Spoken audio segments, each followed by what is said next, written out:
ભગવાન કૃષ્ણ જ્યારે દાદા ભીષ્મની સામે આવે છે, દાદા ભીષ્મની સામે આવે છે ત્યારે જ દાદા ભીષ્મ ભગવાનને પ્રાર્થના કરે છે, ભગવાન મારી મતિ રૂપી કન્યા તમને પરણવા ઈચ્છે છે, તમે એનો હાથ ઝાલો. દાદા તમારી મતિ રૂપી કન્યા મને પસંદ કરે છે, હું એને ગમું છું કે નહીં એ તો કહો મને. ત્રિભુવન કમનમ તમાલવર્ણમ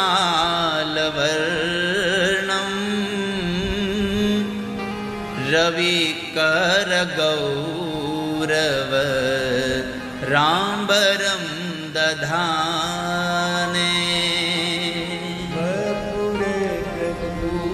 કુલા વૃત્તાનના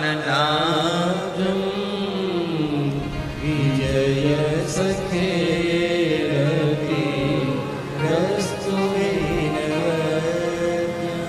વપુરલક કુલા વૃત્તાનનાભ્જમ વિજય સખેરતિ રસ્તુ મે નવદ્યા. ભગવાન આ સંસારમાં કોણ એવી સ્ત્રી હશે જે તમને પસંદ ન કરે? આ દુનિયામાં કોણ એવી સ્ત્રી છે જે તમને ના પાડી શકે કે હું આને પતિ નહીં બનાવું? આ સંસારમાં સૌથી હેન્ડસમ તમે છો, આ સંસારમાં સૌથી ફેશનેબલ કૃષ્ણ તમે છો.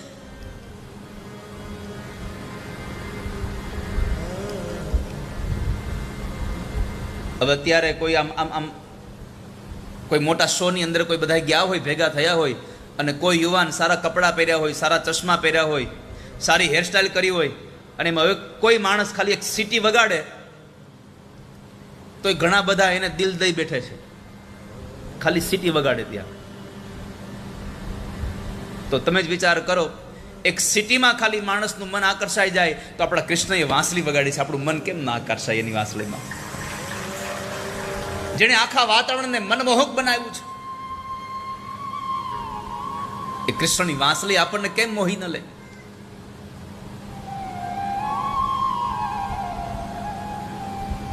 ભગવાન તમે પસંદ છો મને, મારી મતિને તમે પસંદ છો, અને તમે પસંદ છો એનું કારણ એ છે રથના એ ઘોડાઓના ડાબલાઓથી ઉડેલી રજ તમારા વાંકડિયા વાળમાં જે ફસાઈ ગઈ છે, અને એમાં પેલી અલકાવલી તમારા ગાલ ઉપર નૃત્ય કરે છે, આગળની લટ નૃત્ય કરે છે.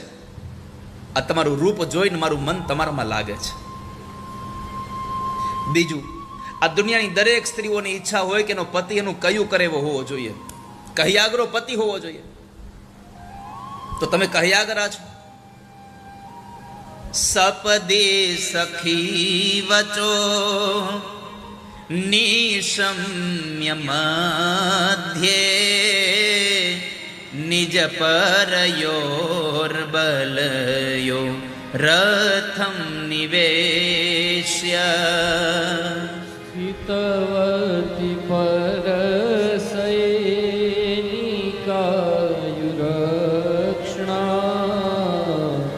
હિતવતી પાર્થ સખેરતિર્મમાસ્તુ.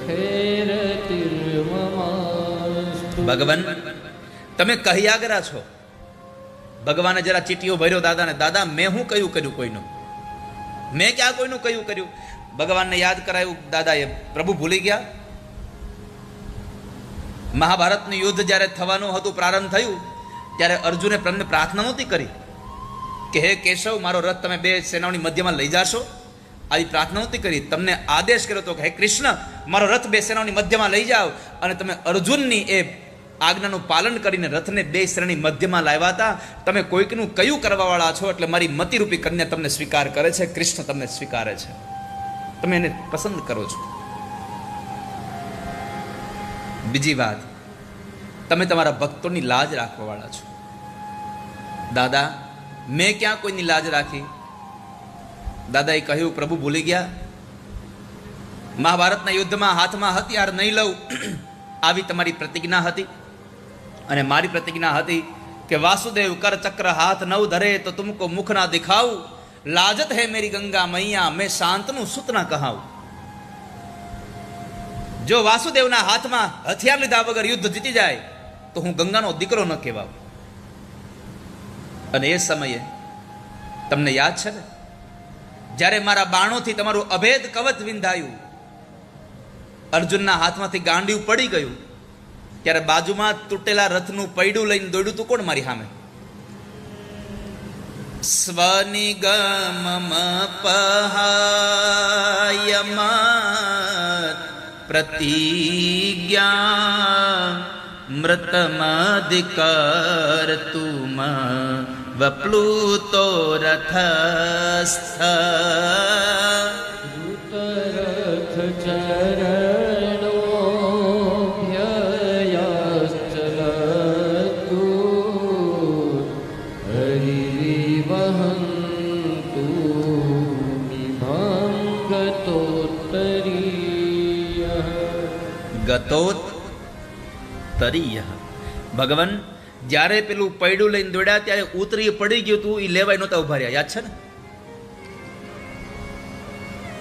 અને ત્યારે તમે બોલ્યા હતા, ડારે ચક્ર હરિહસી પર્યો ઉતર દિયો બ્રજરાજ, તજી પ્રતિજ્ઞા મોરી મેં તોરી પ્રતિજ્ઞા કાજ. દાદાએ કહ્યું, પ્રભુ તમે જ યાદ કરાવ્યું હતું કે મને મારી પ્રતિજ્ઞા કરતા, મારી આબરૂ કરતા મારા ભક્તોની આબરૂ મને વધારે વાલી છે, એટલે તમે ભક્તોની લાજ રાખવા વાળા છો, એટલે મારી મતિરૂપી કન્યા તમને પસંદ કરે છે. પ્રભુ હાથ તમે જાલો એનો. અને આ 11 શ્લોકમાં દાદા ભીષ્મએ કુરુક્ષેત્રના મેદાનમાં ઉત્તરાયણના પવિત્ર કાળમાં ભગવાનને પ્રાર્થના કરી અને પરમાત્માએ દર્શન આપી અને એનું દિવ્ય તેજ શરીરમાંથી નીકળ્યું અને ભગવાનમાં સમાયું. દાદા ભીષ્મને ભગવાને ગતિ પ્રદાન કરી. એ કથા સૂત નામના મહાપ્રાણીએ ભગવાન શૌનકાદિક ઋષિ મુનિને સંભળાવી. અને ત્યાર પછી ભગવાન દ્વારિકા ગયા. આ બાજુ પરીક્ષિતનો જન્મ થયો. બ્રાહ્મણોની એ કહેવા પ્રમાણે કે આનું મૃત્યુ કોઈ બ્રાહ્મણના શ્રાપથી થશે એ વાત બતાવી. વિદુરજી મહારાજ યાત્રાએથી પાછા આવ્યા. ધૃતરાષ્ટ્ર અને ગાંધારીને એને ઉપદેશ કર્યો કે મહારાજ હવે આ સંસારની આશા છોડી દો અને ભગવાનના ભજન માટે જતા રહો.